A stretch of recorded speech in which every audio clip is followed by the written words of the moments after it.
I got so much more.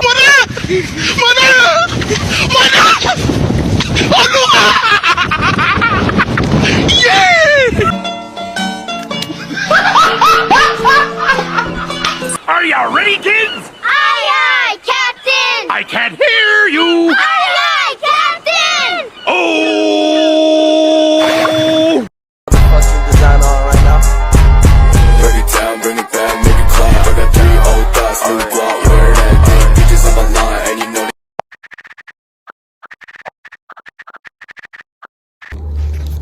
Hai, di sini saya akan menjelaskan tentang definisi denial of service, dampaknya, cara mengatasinya, dan jenis-jenisnya.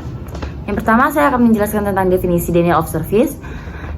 Denial of service itu adalah serangan dunia maya di mana pelaku berupaya membuat mesin atau sumber daya jaringan tidak tersedia bagi pengguna yang dituju dengan mengganggu layanan host yang terhubung ke internet untuk sementara atau tanpa batas.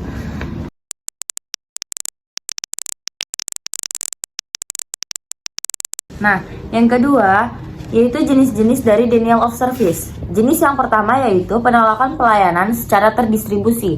Terjadi ketika beberapa sistem membanjiri bandwidth, biasanya lebih dari satu server web.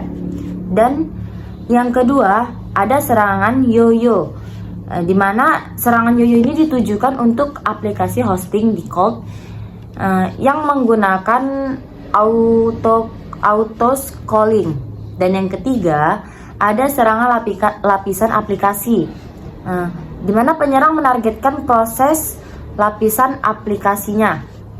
Dan yang terakhir ada metode serangan.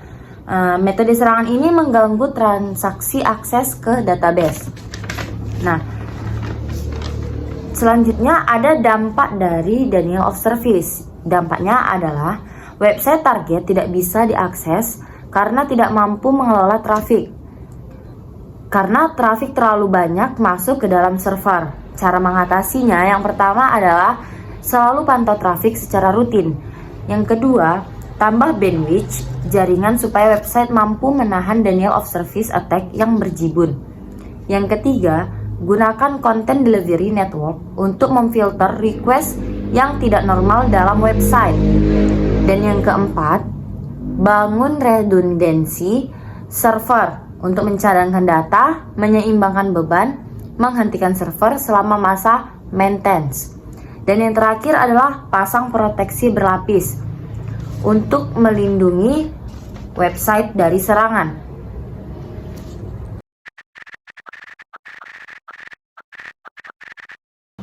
Baiklah, di sini saya akan mereview jurnal yang berkaitan dengan denial of service.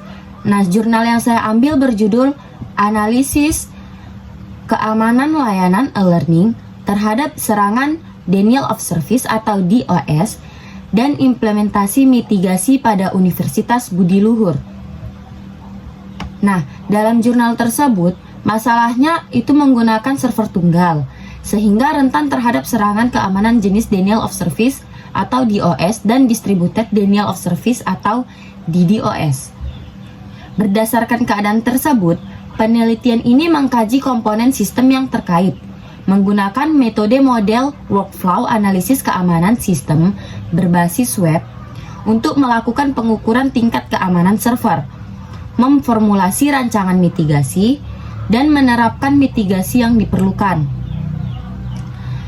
Dalam penelitian ini diangkat sisi keamanan sistem komputer yang dapat dilihat sebagai kumpulan dari mekanisme yang melindungi sistem tersebut dari akses yang tidak diizinkan, pencurian, dan gangguan dari layanan yang diberikan. Keadaan ini diperparah bahwa banyak sistem yang dikembangkan menggunakan referensi buku analisis sistem yang mengabaikan atau tidak memperhatikan aspek keamanan. Keamanan layanan web sangat dipengaruhi oleh protokol yang bekerja menyusunnya, karena mekanisme kerjanya yang kompleks dan menyimpan banyak celah keamanan. Sebuah layanan berbasis web dapat digunakan untuk menyerang infrastruktur jaringan lain, khususnya jika terbuka bagi akses publik. Karena sifat kerjanya yang berbasis web, keamanan layanan e-learning rentan terhadap serangan eksternal. Denial of service ini merupakan jenis serangan yang melumpuhkan kapabilitas sistem untuk membersihkan layanan kepada pengguna yang semestinya. Layanan e-learning yang digunakan Universitas Budi Luhur pernah mengalami downtime sebagai imbas dari serangan distributed DOS atau DDoS.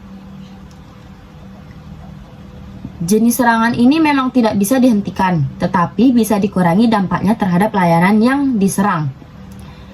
Penelitian ini melakukan pengukuran kuantitatif dari kapabilitas sistem e-learning, memformulasikan langkah mitigasi yang dimungkinkan mengimplementasikan untuk kemudian diukur kembali tingkat efektivitas mitigasi secara teoritis dan uji sintetis.